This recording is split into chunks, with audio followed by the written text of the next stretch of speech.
päris kirju valik või?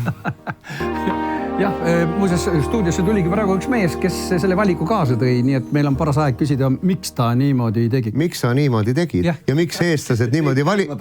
Jah, et miks eestlased niimoodi valivad, mis sa arvad? Ja kes sa selline oled? Mina olen Enari Maiste, tulen kaugelt Soomemaalt. Tegelikult ei ole üldse kaugel. Tõesti kaugel. 100 kilomeetri. See on põhimõtteliselt Põhja-Eesti. Miks sa need laulud kaasa tõid? Ma võtsin need kaasa sellepärast, et see tuli täpselt õiges järjekorras populaarsuse pärast. Ehk siis need lood meeldivad soomlastele. Need lood meeldivad soomlastele, Kaater, Osinene, lihtsalt tuleb päringuid meie raadiosse, küsitakse sooviloona ja kui see raadios kõlab see lugu, siis soomlased WhatsAppi kirjutavad, et mis lugu see praegu teetris. Sina käied ja keerutad neid lugusid seal Soomes? Jah. Mis raadios siis? Finest FM. On seda võimalik Eestis ka kuulata? Seda on võimalik Eestis kuulata läbi internet. Kuidas sulle tundub, kas eestlasi on Soomes juba rohkem kui soomlasi? Eestlasi on Soomes no kui tähendab Eesti üritust läbi viia, siis võib selline mulje jääda küll, et oledki nagu Eestisse sattunud. Et me oleme ka mitte ainult raadio, vaid ürituste korraldajad ja lisaks veel toome eestikeelseid Eestis toodetud filme Soome kinodesse. Ehk siis kõik selline meelelahutuslik sektor on nagu meie alla kuidagi kujunenud ja oleme nagu selliste lisaväärtuste inimestele pakkumas. Selles raadios, mida sa seal juhatad ja teed, on ikka ju tekstilist osa ka. Seal on programmid, seal on hommikuprogramm ja seal on ei, me ei saa ega üle ega ümber soovisaade peab olema. Ja soovisaade on selline koht, kus siis tervitatakse rahvusvahelisel tasemel. Ehk siis eestlased saadavad Soome sõpradele tervisi ja ka vastupidi. No nii, Enari, sinust oleme me siis ilma. Ei ole. Tuled tagasi? Ei tea. Kui on põhjust, siis miks mitte? Tähendab, see on sama hea küsimus, et kui inimene elab Tartus, et miks sa Tallinnasse ei tule? Ja vastupidi, et ma ei tea. Eesti ei ole üldse kaugel. Ei ole. Sinu vastus oli hea. Ütle, kas sa tead, kes on Dave Benton? Tean ikka. Ja Dave Benton ka kusjuures esinemas käinud. Enne? Ja selles saalis, kui ma mäletan õigesti, oli 800 inimest. Sina, Enari, läksid siit ära. Nemad tulid siia, miks ma ütlen nemadega, sellepärast, et nii Dave Benton kui ka Luis Isso on eestimaalased. Ja tahavad meile midagi öelda. Öelgu siis. I love your nature. I love your views. I love the country. Every year when I tour around and I watch places where I haven't been, believe it or not, I haven't been yet in Estonia. I love it. It remains a total new country to me. If I watch any event where Estonians are busy, I always talk about we. We are not doing this. We should do that with. So I'm fanatic about that. I've been here a long time. I mean, I build a family here in Estonia. I build a life here, and the main thing is that I'm still standing in this country, which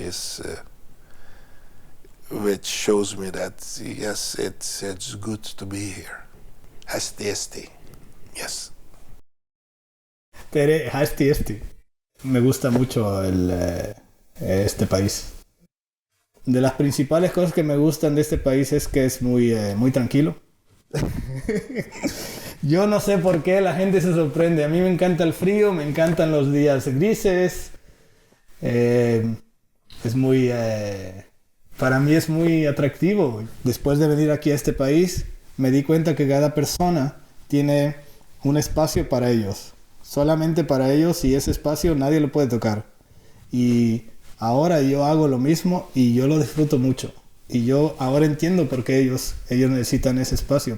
Y eso lo descubrí por este país, por la gente de aquí. Toda la gente necesitamos un espacio propio. Ese es el punto que yo creo que a todos personalmente en el mundo debemos de adoptarlo. O sea, debemos de estar siempre sociales, pero también debemos de tener nuestro espacio. Y en ese espacio tenemos que hacer cosas para nosotros, para un individuo solo. Cuando yo estoy en mi espacio, siento única y exclusivamente bienestar y paz. Y entonces yo creo que por eso los estonios utilizan ese espacio.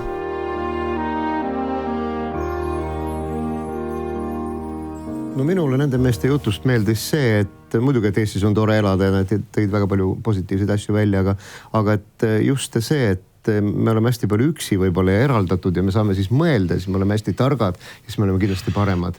Sa saad enda elu üle natukene mediteerida. Artur, meid on siin praegu kahjuks 2, nii et väga meditatsioonivõimelised me ei ole, tegelikult on meid 3 ja me jätkame juttu praegu Enariga ikka sellest kummalisest tööst, mida sina mitte kaugel siit Soomes teed juba mitu aastat? Raadioga oleme tegelenud ligi 5 aastat, novembris saab 5 aastat täis ja Soomes olen olnud kokku ligi 10 aastat, 2008 läks. Sa oled nagu üks Soome sild. Sild? Ma mõtlen küll, sa ühendad seal ju mingisuguseid kohalikke oma... Selles mõttes küll, jah. Ma tahtsin öelda, et tunnelit pole enam vaja teha. Tunnel on juba olemas eestlaste ja soomlaste vahel. No kui palju sa oled nüüd ära Soomestunud? No ei oo. Ei ole? Ei ole soomestunud, sest et ma töötan eesti keelega päevast päeva. Enari, sa ajad seal ikka täitsa tähtsat kultuuri asja. Sa hoiad eestlust üleval, seda Lille Peenart, mida on seal küll palju, aga mitte nii palju, et ta ise õitseks. Ja ma tänan tähelepanu juhtimast. Ma ei oska ennast väga palju kiita. Me lihtsalt teeme oma tööd, me näeme seda, et see on põnev meie jaoks. Kuule, Soome eestlane, mida endast kujutab sinu arust eestlus? See on ülihea küsimus. Sa ei ole praegu Diskor ega isegi mitte diktor ega isegi mitte raadiotoimetaja. Sa oled meie saate ohver. Räägi patriotismist.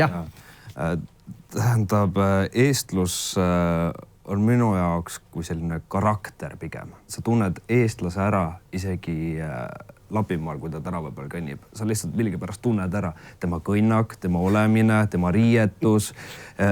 Ja kui sa temaga kokku saad, siis sa hakkad musta huumorit viskama temaga. See ongi minu meelest selline eestluse üks äratuntavaid külgi. Aitäh ja me lubame sulle varsti Soome jälle tagasi minna. Väga vinge.